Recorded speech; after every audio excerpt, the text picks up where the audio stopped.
There's the bell. Soccer is in session. My name's Jason Longshore. Thanks for hanging out with us on the SDH Network. Soccer is in session, as always, brought to you by Kaiser Permanente. We care, we advocate, we give, we thrive. And Kaiser Permanente helps us cover the state of Georgia in soccer at all levels, including high schools and colleges. That's what this show is all about. Soccer is in session. This is our second episode. It's the first of the regular season of the Georgia high school season. Games started this week that count. There were games last week.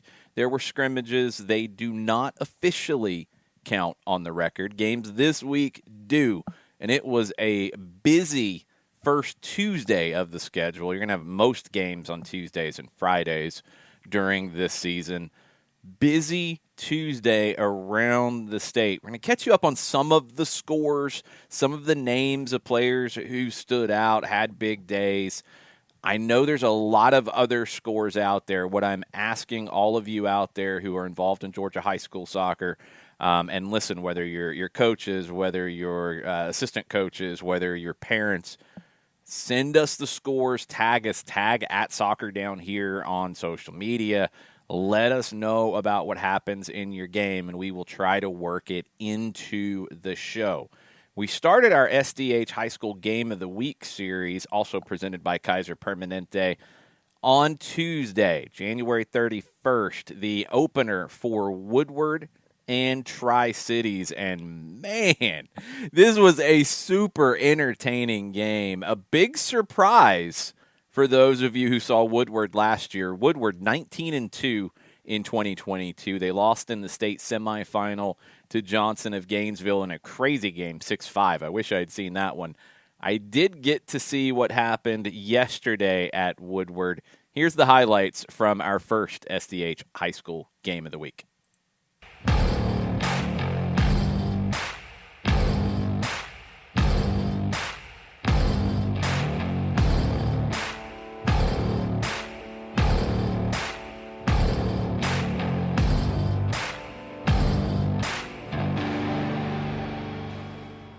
In swinging corner, low to the near post, deflected and in for the Bulldogs. Goal, goal, goal, Tri-Cities. Jose Garcia. Garcia finds the handle off of Jesus Garcia's low corner to the near post. A sliced clearance ended up coming all the way across. Oscar Rivera scrambled to try to get to it, but it ends up in the back of the net, and Tri-Cities takes the lead at Woodward. Gets all the way through to Oglesby, into the 18. Oglesby off the crossbar. Still there, shot blocked. Corner, Woodward.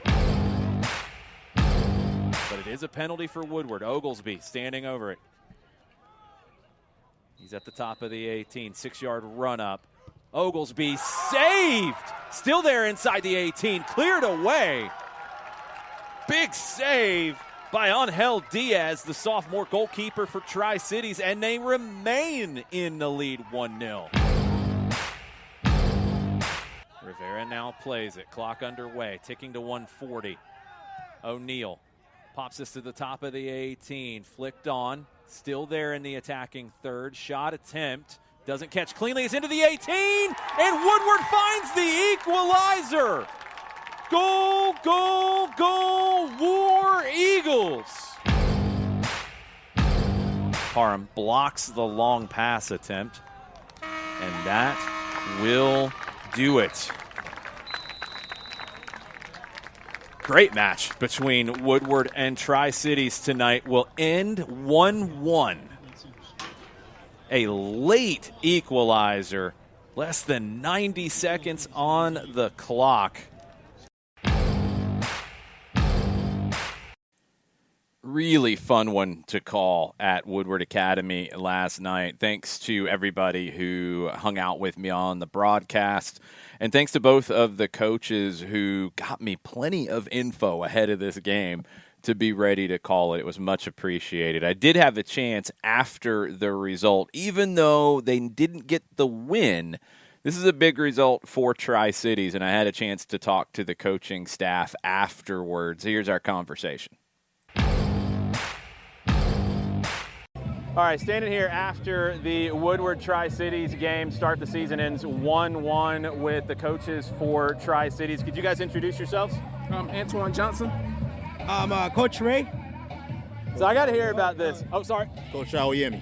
Awesome. I got to hear about this team and being, let me start with you, Antoine, being from so many different countries. I think it was 12 that were represented in this group. Just tell me how a training session goes with this group and how they've come together. Just the fundamentals of soccer. Communicating with each other, passing the ball, trusting what they already know. So just bringing, once again, everything together and playing regular soccer, fundamental soccer at its core. Profe, great stuff with the way your team played today. Very confident against a team that only lost twice last year, was a state semifinalist. How do you feel the game went? I knew that they were going to come out fast at us and put pressure on our team. And I told my boys, just hold them for 10, 15 minutes because not even the professionals could play at that pace. So our plan was to wait, and take advantage of the free kicks since they're better at keeping the ball than us. So all we had to do was just have one and get it in and try to defend with everything. Tell me a little bit about the goal scorer, Jose Garcia, such an important part of the team, a leader. It's obvious to see even for the first time. Just tell me a little bit about his performance tonight. He did an awesome job tonight. Listened to everything that he was told in practice and just executed. What's next for you guys? Well, we're going to get back to training. Right now I'm going to take like a nap for 2 days because I'm so stressed out. That was a very good team that we faced today. Yeah. And their size, their pressure, their fitness is on point. Congratulations to that coach for having a great team of boys. And tomorrow we're gonna I'm gonna take a rest for 2 naps. Hopefully Coach Johnson takes over for 2 days because I'm so stressed out. But it was a great game. I really enjoyed it. And hopefully we go far this season. Great to see a game like this, two teams that are real close to one another, fans of both teams in the stands. It was a great atmosphere tonight. Yes, it was. Definitely great atmosphere. We're glad our students can come out. We have a big game at our high school currently, but we were able to get some fans to come out, so that was great also. Awesome to see. Tri-Cities 1-1 with Woodward in the season opener. I'm sure we'll be seeing both of these teams down the line on Soccer's in Session. Just a blast last night. A lot of fun to call the game. A lot of fun to talk to the Tri-Cities staff afterwards, beaming after getting that result. It was an 8-0 win for Woodward last year when those teams met. Tri-Cities was able to get the 1-1 in this one and came about 90 seconds away from taking the win on the road. Not a long trip, but still a big result for the Tri-Cities Bulldogs. And we're going to hear plenty from Woodward Academy as the year goes on. So there were a lot of other games. I'm going to run through some of these results really quickly, some finals that jumped out to me. Like I said, if you guys out there are involved with high school programs, please tag @soccer down here after your games so we see all of this and we can report on it as we do Soccer is in Session and our high school game of the weeks as well. Late game heroics were a little bit of a theme last night. It happened in Woodward. It happened in Columbus.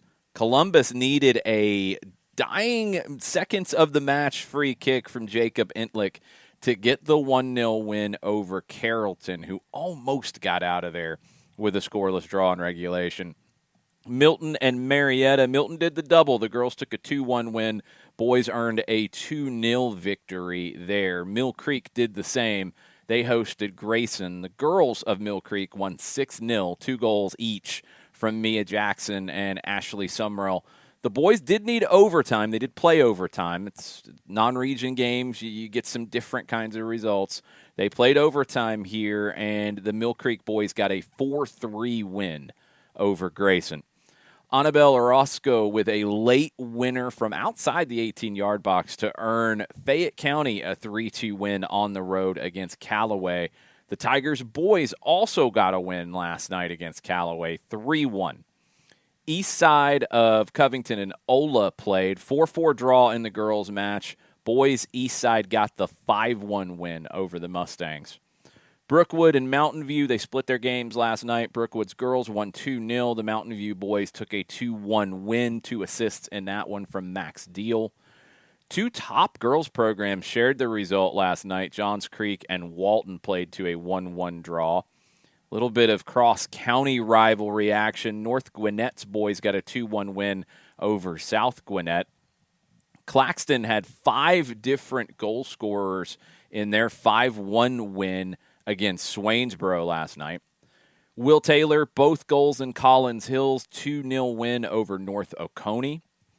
Anna Weir had a hat trick to lead North Paulding to a 5-1 home win over River Ridge. Georgia State commit Peyton Conti had the other 2 goals for North Paulding, assisted on one of Weir's goals as well. Peachtree Ridge, their boys beat Parkview at home 3-2. On the Parkview side, in the loss, Dylan Bennett had a goal and an assist for them. Archer took a 2-1 win over Northview last night. 2 goals from Angel Flores led Alatuna to a 3-2 win over Wheeler's boys. One of the big comeback stories yesterday, Mary Persons. Their boys were trailing 3-0 at halftime on the road at Crisp County. They came back to win 4-3 in that one. Noah Sawkins had a hat trick, led the way for Sequoia in their 5-3 boys win over Pope. 3-1 win for the Clark Central boys over East Jackson. Norcross on the girls' side, led by Cam Martin's 4 goals last night, a 10-0 win over Lanier.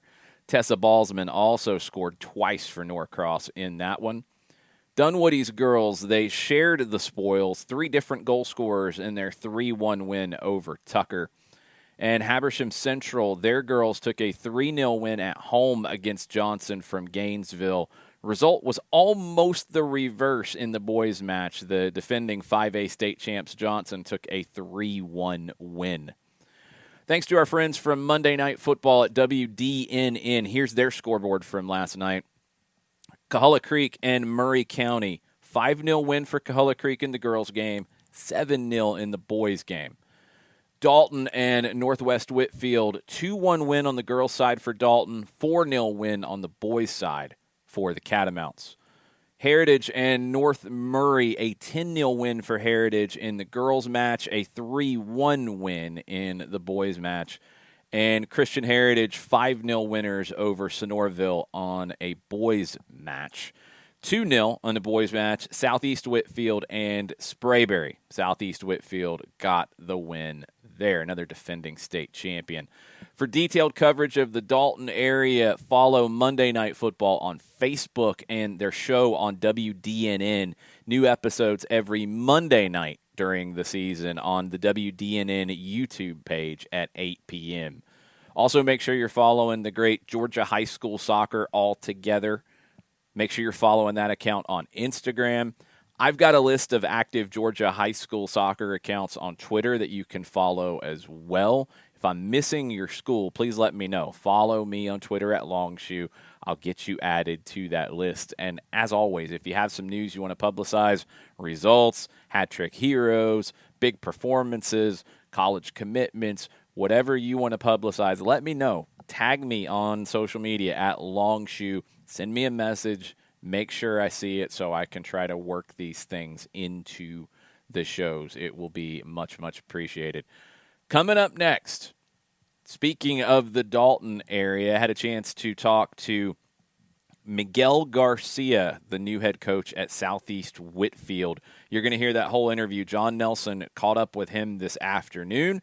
You'll hear from that after the break. Thanks for hanging out with us. Soccer is in session on the SDH Network. Attention high school sports fans, are you an armchair official? You know, the parent or fan who constantly yells at the referees and loves to let everyone know just how bad you think they are. Well, if you think you could do better, then get in the game and prove it. It's time for you to suit up and make the calls where they actually count. Every sport in Georgia needs more officials. Sign up today at highschoolofficials.com.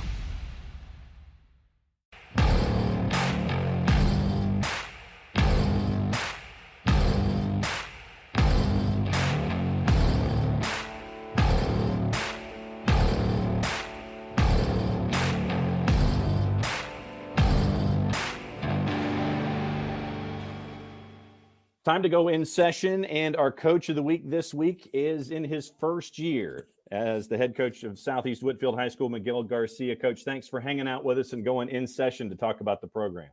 It's a pleasure. Thank you for having me here. So what attracted you to this gig that is I think it's one of the toughest gigs around because you're a defending champ. What attracted you to take the head coaching job? I wasn't expecting it. I have been around, our community soccer here in Dalton. You can say that, when I was in middle school, high school myself, it's kind of when I kind of equated like, when you're starting a fire, and we were kind of like, my friends and my schoolmates were kind of like the initial twigs to get this fire started because our community, and the history now with, soccer, high school soccer in Whitfield County, having Southeast, Dalton, Kahala Creek, and even Northwest High School with state championships already.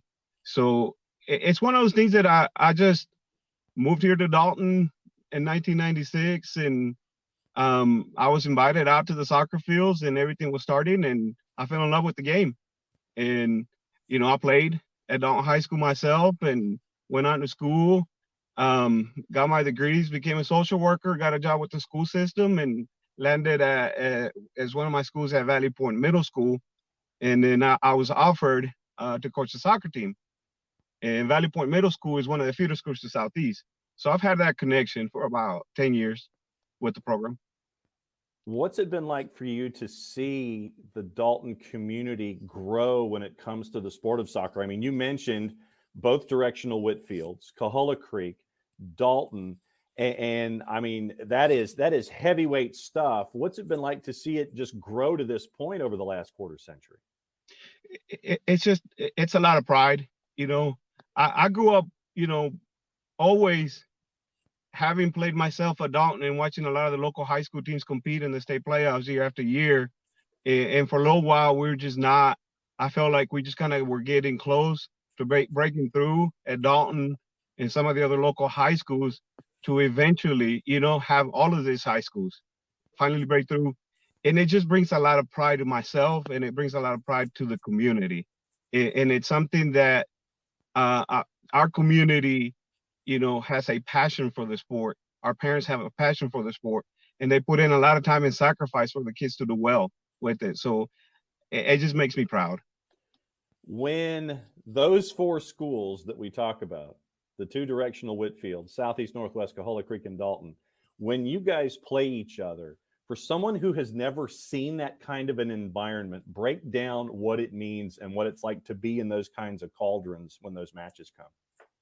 It is I would say it's just a show. It's intense.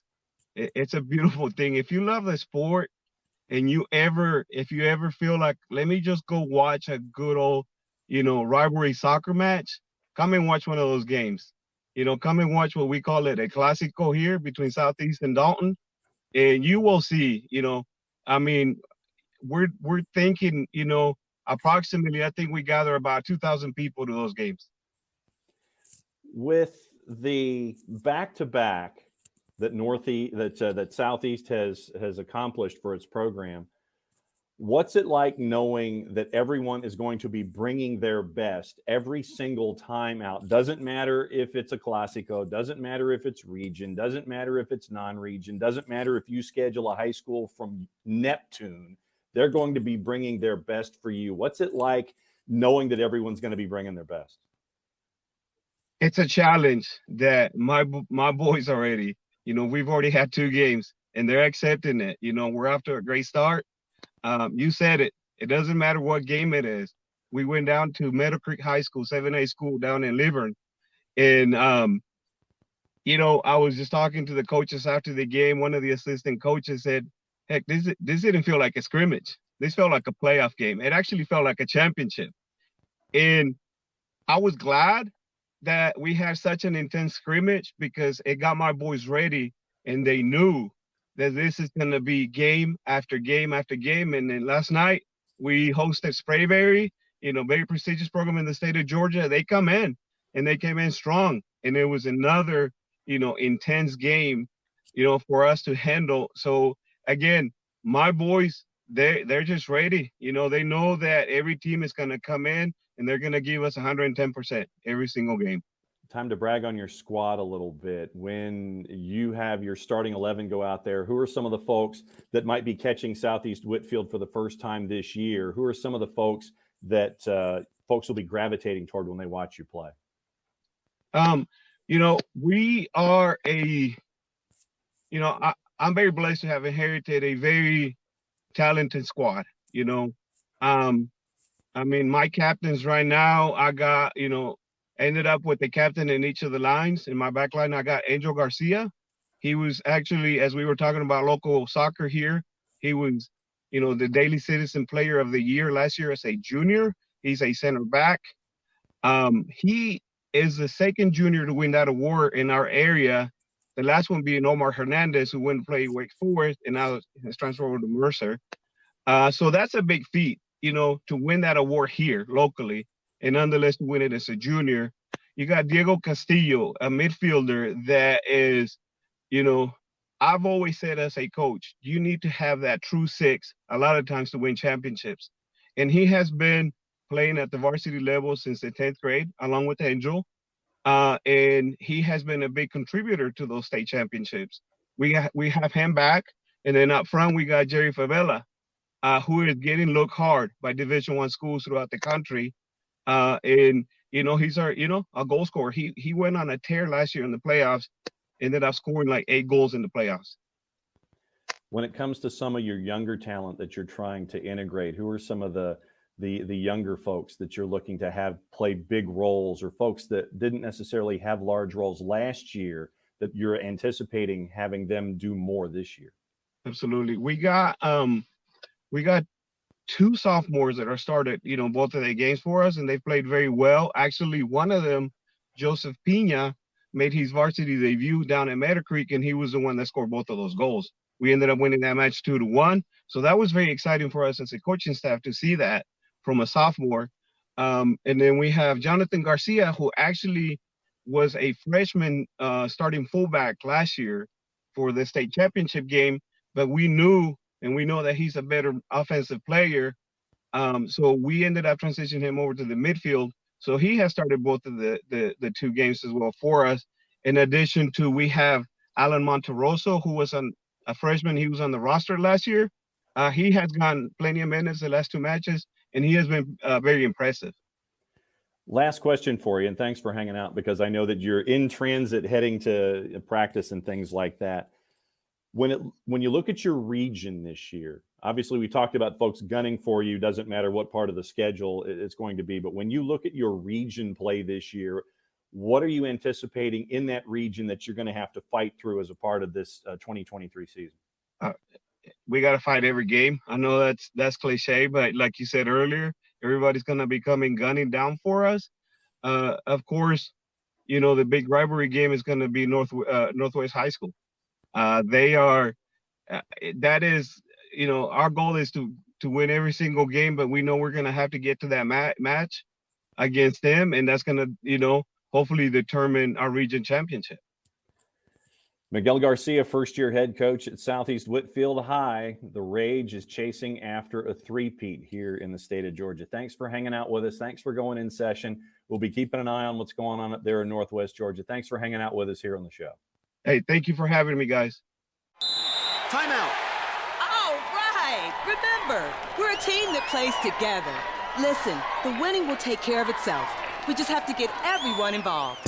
In interscholastic sports, we celebrate what makes every one of us unique. And in the pursuit of a common goal, everyone in the huddle, in the bleachers, and in the community comes together. This message presented by the GHSA and the Georgia Athletic Directors Association.